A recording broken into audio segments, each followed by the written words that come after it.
It's a scary movie, but it also has the most fantastic message. Who killed my sister?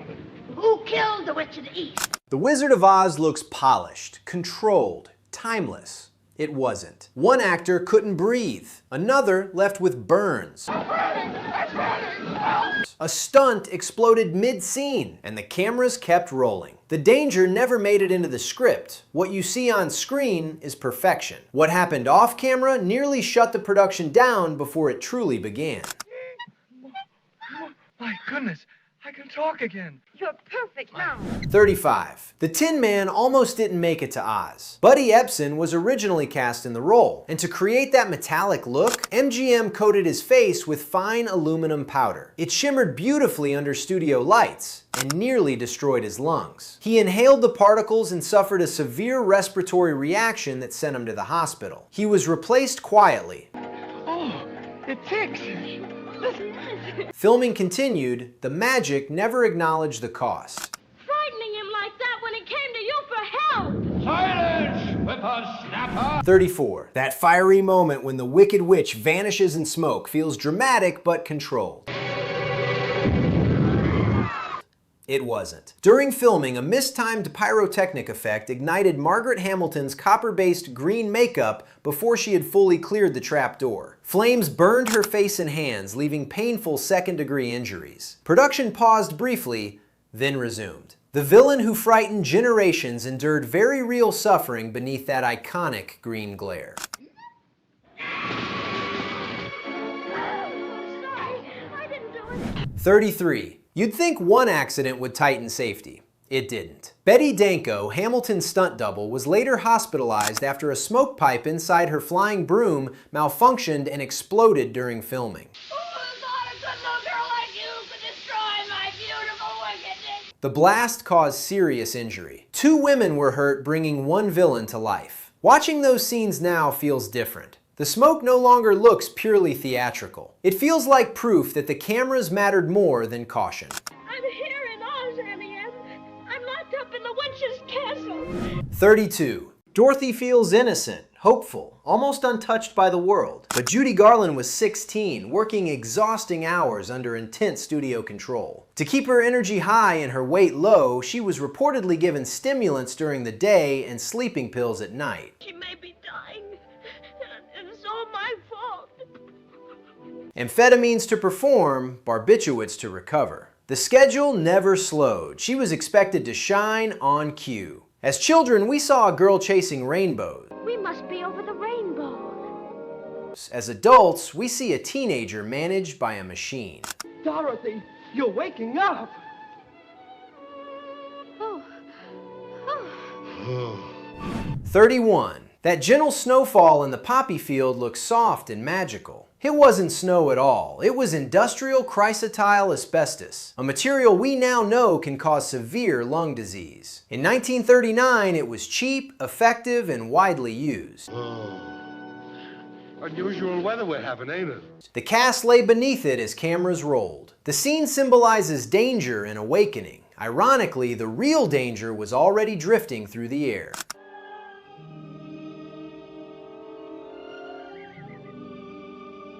30. And yet, despite everything, the film was groundbreaking. When Dorothy steps from sepia Kansas into full Technicolor Oz, audiences in 1939 were stunned. That transition wasn't just artistic, it was technological innovation at its peak. Coroner, I must have her. I thoroughly examined her. Matte paintings, miniatures, mechanical effects, illusion layered upon illusion. Modern viewers barely blink, but for its time, it felt like stepping into another dimension. The spectacle was extraordinary, even if the system behind it was flawed. You're running away. How did you guess? Ha ha! Professor Marvel never guesses, he knows. 29. When Dorothy runs away, Professor Marvel doesn't actually read her future, he reads her face. What's she doing now? What's this? She's putting her hand on her heart. He senses her vulnerability and invents a story about Aunt M's heartbreak to send her home. It's manipulation, but it's protective. He lies to save her. As kids, we see a charming fortune teller. As adults, we notice something subtler. Oh, you don't suppose she could really be sick, do you? I've got to go home right away. He understands psychology. He redirects her path without force. In a strange way, his deception may have saved her life. Why, anybody can have a brain. That's a very mediocre commodity. 28. After receiving his brain, the Scarecrow proudly recites what sounds like the Pythagorean theorem and gets it wrong. Sum of the square roots of any two sides of an isosceles triangle is equal to the square root of the remaining side. Gotcha! I've got a brain! The numbers are scrambled. The math doesn't add up. As children, we don't notice. As adults, the irony is clear. He feels smarter, speaks confidently, and everyone applauds him. The moment quietly suggests something deeper. Intelligence isn't always about accuracy. Sometimes it's about belief or performance. What are munchkins? The little people who live in this land. It's Munchkin land. 27. It's a small detail most kids never notice. Dorothy's blue gingham dress has pockets, and she actually uses them. At one point, she pulls out a handkerchief for the Cowardly Lion. It's practical, grounded, real. As adults, we appreciate that touch of functionality. Well, it's all right now. The wizard will fix everything. Even in a fantasy world, she carries what she needs. The magic doesn't replace preparation. Follow the yellow brick road. Follow the yellow brick road. 26. The yellow brick road gets all the attention. But beside it, briefly visible, runs a red brick road, and no one ever explains it. Where does it lead? Another city? Another authority? Another illusion? The film never addresses it. As children, we barely see it. As adults, unanswered details feel intentional. Not every path in Oz was meant to be followed. Who are you? Oh, I am the great and powerful Wizard of Oz. 25. The voice they hid. A contract made sure of it. There's a voice most adults miss entirely. During the Tin Man's If I Only Had a Heart, My neck. My neck. Perfect. Bang on my chest if you think I'm perfect. you briefly hear Juliet's voice from Romeo and Juliet. That voice belongs to Adriana Casalati, the original voice of Snow White. She was uncredited due to strict Disney contract restrictions. Even in 1939, studios guarded their stars like property. As children, it's background music. As adults, it's a quiet reminder that Hollywood rivalry shaped even the smallest details. But it wasn't a dream. It was a place. And you were there. Oh. 24. The film frames Oz as a dream. She's struck by a window frame during the tornado, wakes in her bed, and everyone has Kansas counterparts. Case closed, right? Not entirely. Some adult interpretations suggest Oz isn't just imagination. It could represent a psychological projection, a parallel reality, or even a dissociative response to trauma. The emotional logic of Oz feels too structured to be random. As children, it's a dream. As adults, it feels like a symbolic reckoning. Every pusillanimous creature that crawls on the earth or slinks through slimy seas has a brain. 23. As kids, we memorize the songs. As adults, the dialogue hits differently. A heart is not judged by how much you love, but by how much you are loved by others. Brains are something you're born with. Courage isn't the absence of fear. These lines resonate more deeply with age. The journey stops feeling like an adventure and starts feeling like self-discovery. Oz becomes less about magic and more about maturity. Are you a good witch or a bad witch? Who, me? I'm not a witch at all. 22. Glinda famously says, "Are you a good witch or a bad witch?" But earlier in the film, we're told bad witches are ugly. Dorothy clearly isn't, so why ask? As children, we accept it as whimsical dialogue. What was that? The Munchkins. They're laughing because I am a witch. As adults, it feels unnecessary, almost performative. Glinda already knows the answer. The question may be less about information and more about positioning. She establishes moral categories immediately, and she decides who belongs in which one. What kind of a horse is that? I've never seen a horse like that before. 21. The Emerald City stable scene dazzles with a horse that changes color mid-shot. It's whimsical, inventive, and strange. But the phrase itself, a horse of a different color, is an old idiom meaning something entirely unrelated. It's wordplay layered over spectacle. As children, we see magic die. As adults, we catch linguistic humor hidden in plain sight. Even Oz enjoys playing with perception beyond visuals.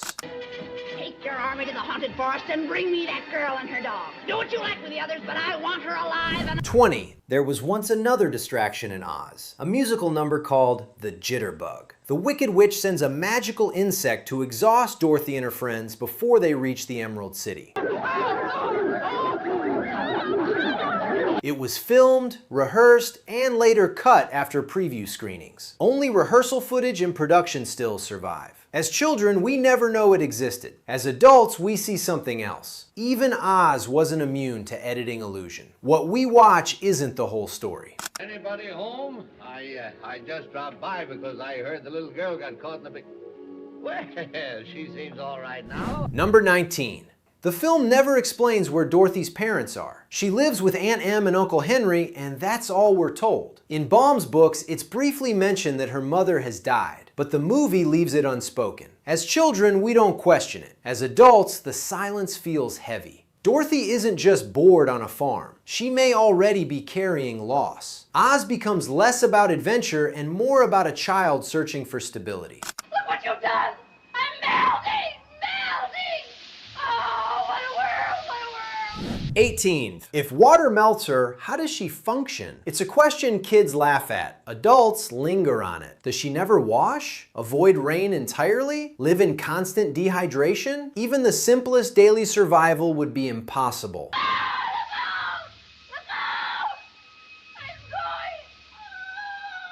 The logic of Oz starts to strain here. Fantasy has rules, and hers are dangerously limiting. As children, we accept the bucket scene as poetic justice. As adults, we realize her vulnerability makes her existence nearly unlivable. I'm Glinda, the Witch of the North. You are? 17. Glinda presents herself as benevolent and calm. But look closely. She places the ruby slippers on Dorothy's feet knowing the Wicked Witch wants them. She sends a young girl across a hostile land to see a wizard she likely knows is fraudulent. And most importantly, she withholds the fact that Dorothy could have gone home at any time. She had to learn it for herself, she says. As children, we nod. As adults, we question the morality of that choice.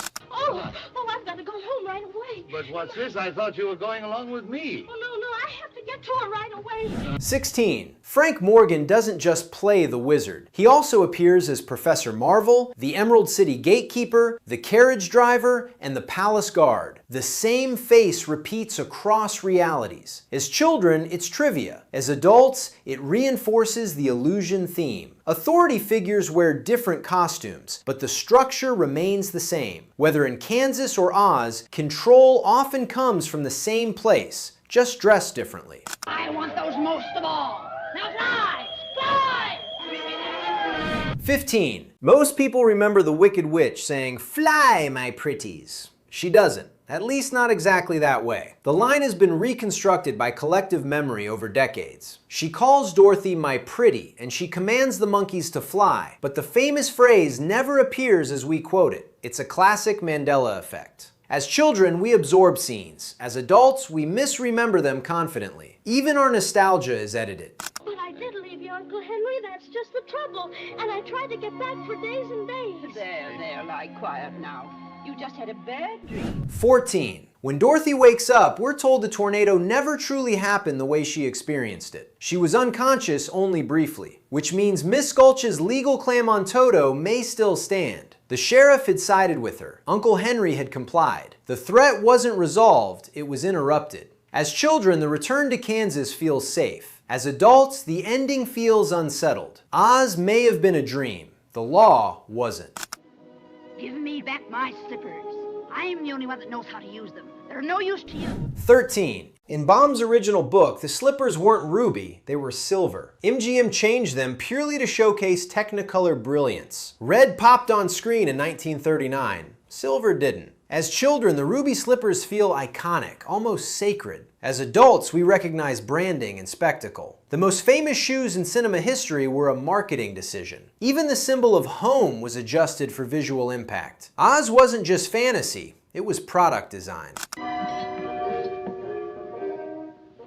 Who rang that bell? We did. Number 12. Nearly every character in Oz mirrors someone from Kansas. The Scarecrow, Tin Man, and Lion all have farmhand counterparts. Even the Wicked Witch parallels Miss Gulch. But Glinda? She doesn't clearly mirror anyone. No farm neighbor, no hidden identity. As children, we don't notice. As adults, it feels deliberate. If Oz is a projection of Dorothy's world, Glinda stands apart from it. She may represent something internal or something outside ordinary reality entirely. I thought you said she was dead.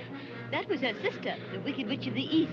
This is the Wicked Witch of the West. 11. From her perspective, what actually happened? Her sister was crushed by a falling house. The magical slippers she expected to inherit were taken. A rival witch interfered, and a stranger arrived wearing the very symbol of her family's power. As children, she's evil. End of story. As adults, grief and anger feel more complicated. She may still be cruel, but she's also reacting to loss. Oz stops being black and white. Motivation matters more than appearance. Then this is a day of independence for all the munchkins and their descendants, if any. 10. Modern viewers barely react when Kansas fades into Oz. But in 1939, audiences gasped. The sepia world dissolving into vibrant color felt revolutionary, almost supernatural. As children today, it's simply how movies look. As adults, we understand context. Innovation is often invisible to later generations. The moment that once redefined cinema now feels ordinary. It's a reminder that spectacle ages, impact fades, but history remains embedded in the frame.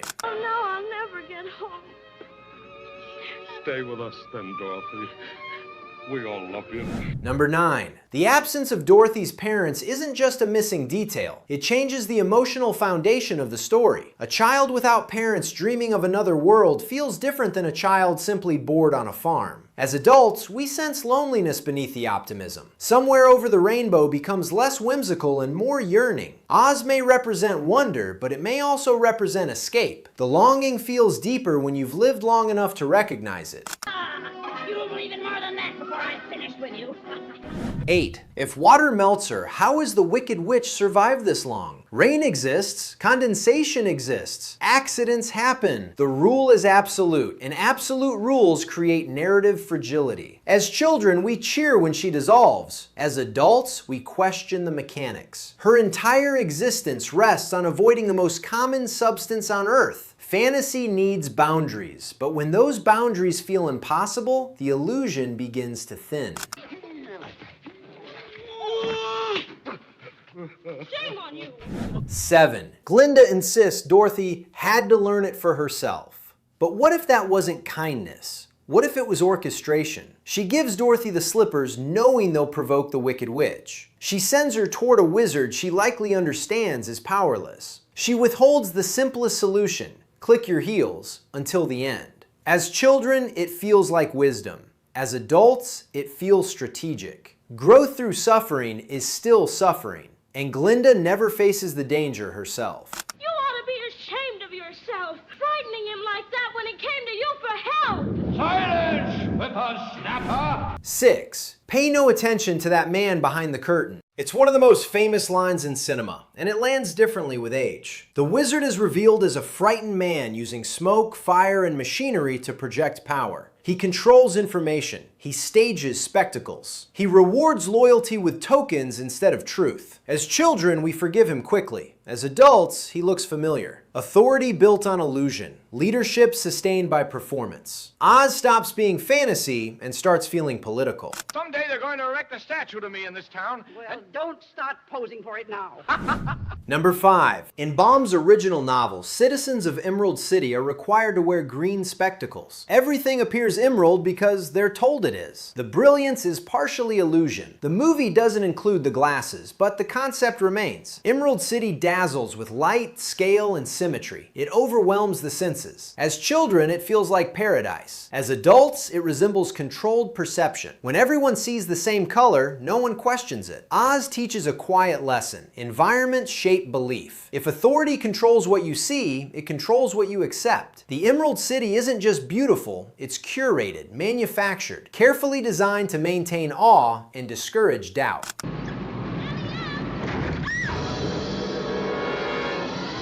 Number 4. Before the tornado, Dorothy tries to warn the adults about Miss Gulch. She's dismissed repeatedly. Aunt Em is distracted, Uncle Henry brushes it off, the farmhands laugh. No one truly listens until catastrophe hits. As children, the adults simply seem busy. As adults, the neglect feels sharper. Dorothy's emotional distress goes unaddressed. Her fears are minimized. The tornado becomes both literal and symbolic. Chaos follows when warnings are ignored. Oz might be a dream, but the dismissal in Kansas is real. Institutions often overlook the vulnerable until it's too late. The story begins not with magic, but with adults failing a child. Did you say something? She was hungry. 3. Each companion Dorothy meets embodies something she already possesses. The Scarecrow wants brains, but Dorothy is the one who devises plans. The Tin Man wants a heart, yet Dorothy consistently shows compassion. The Lion seeks courage, while she faces witches and uncertainty head on. As children, we see friendships forming. As adults, we see projection. Oz becomes an internal landscape. Each character reflects a trait she must recognize within herself. The journey isn't about acquiring qualities, it's about acknowledging them. Growth isn't granted by a wizard, it's realized through experience. The yellow brick road becomes less geographic and more psychological. I didn't mean to kill anybody. Well, my little pretty, I can cause accidents too. 2. It was always about control, not adventure. Look closely, and nearly every authority figure in Oz controls information. The Wicked Witch commands through fear. The Wizard manipulates through spectacle. Glinda guides selectively, revealing only what she chooses. Even Emerald City functions through structured access and gatekeeping. Dorothy must earn entry, prove herself, and perform tasks before being granted answers. As children, it feels like adventure. As adults, it resembles hierarchy. Oz isn't chaotic, it's governed. Systems operate behind the scenes. Illusion protects those systems, and the people inside them rarely see the machinery until the curtain is pulled back. Come on, then. What are we waiting for? Nothing. Let's hurry. Yes, let's run. Number 1. By the time we reach the end of The Wizard of Oz, the curtain has already been pulled back, but maybe not far enough. We discover the wizard is a fraud. A frightened man using smoke, fire, and machinery to manufacture authority. He isn't powerful, he's theatrical. And yet everyone believes him until someone dares to look behind the spectacle. Then there's Glinda, calm, composed, and morally complicated. She knows more than she says. She allows Dorothy to struggle. She withholds the simplest solution until the lesson has been learned. Is that wisdom or orchestration? And outside the story, the illusion deepens. A studio that endangered its actors, toxic makeup, explosions, asbestos falling like snow, a teenage star pushed to exhaustion to maintain perfection on screen. The fantasy was dazzling, but it was engineered. Oz teaches children about courage, heart, and home. Adults see something else. Power structures, curated perception, performance disguised as authority. The Emerald City overwhelms the senses. The wizard controls the narrative. Even the slippers, the film's most iconic symbol, were altered for spectacle. Pay no attention to that man behind the curtain. Stop sounding whimsical with age. It starts sounding like a warning. The real illusion isn't the flying monkeys. It's how easily we accept the systems that stage them. Magic for children, moral ambiguity for adults. The older we get, the more Oz changes, even though the film never does. What once felt simple now feels layered. What once felt magical now carries weight. And once you've looked behind the curtain, it's impossible to watch it the same way again. So tell me, what did you only notice about The Wizard of Oz after you grew up? There's no place like the comment section to share your discoveries. If you enjoyed this deeper dive, subscribe and ring the bell for more classic films examined through an adult lens. There's no place like home, and no going back to innocence.